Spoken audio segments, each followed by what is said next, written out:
En termes d'anecdotes, on vous a donné mon année de naissance. Quand j'avais 4 ans, maman a constaté que j'avais des problèmes de vue.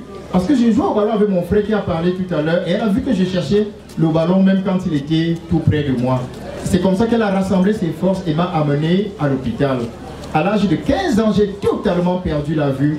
Ce qui a complètement bouleversé ma vie. Je suis allé à l'école de formation de Buea où j'ai fait 2 années de formation. Et ensuite, nous avons créé le CEJAC, que comme vous connaissez toute l'histoire, je ne reviens pas là-dessus. Mais il se passe quelque chose. En 2004, j'étais couché dans mon lit et j'entends un non-voyant qui parle à la radio et qui dit il y a 2 aveugles qui se baladent là dehors et qui disent que ils aident les aveugles alors qu'ils ont pour seul diplôme leur acte de naissance. C'était pour moi une injure parce que je savais très bien qu'il parlait de moi et de Martin Luther et moi. Et le journaliste lui dit mais on a vu ce qu'ils ont fait. Toi tu as déjà fait quoi? En 2005, notre bailleur principal décide, trouve que Martin et moi sommes hors jeu du fait de n'avoir pas été à l'école. Nous travaillons avec des personnes qui étaient, je dirais, intellectuellement assises et les bailleurs de fonds disent c'est ces personnes qui doivent prendre la direction du CEJAC. Vous n'avez pas été à l'école, vous n'avez même pas de CEF. Laissez les intellectuels diriger le CEJAC.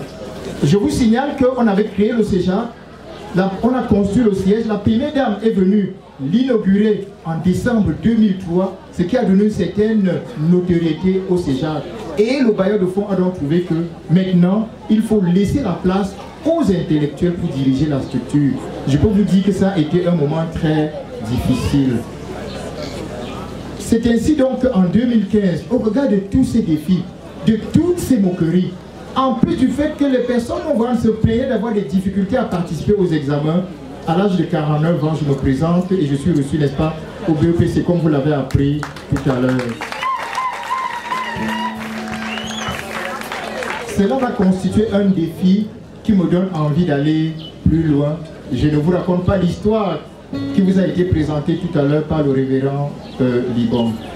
Je voudrais simplement remercier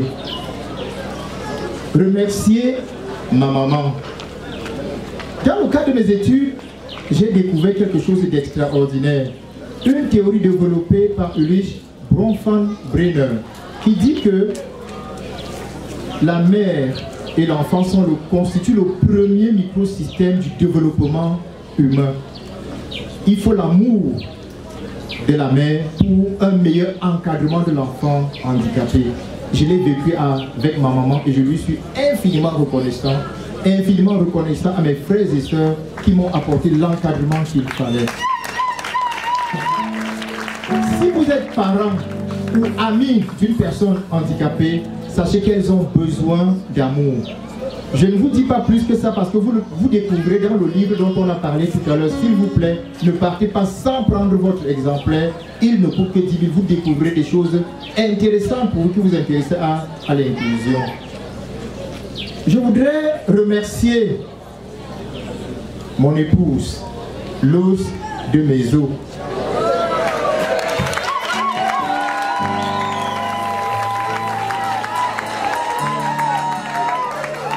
Serait fastidieux et difficile d'évaluer, d'estimer, de la féliciter à la hauteur de ce qu'elle mérite et de ce qu'elle fait à mes côtés. Au fond d'une salve d'applaudissements, s'il vous plaît.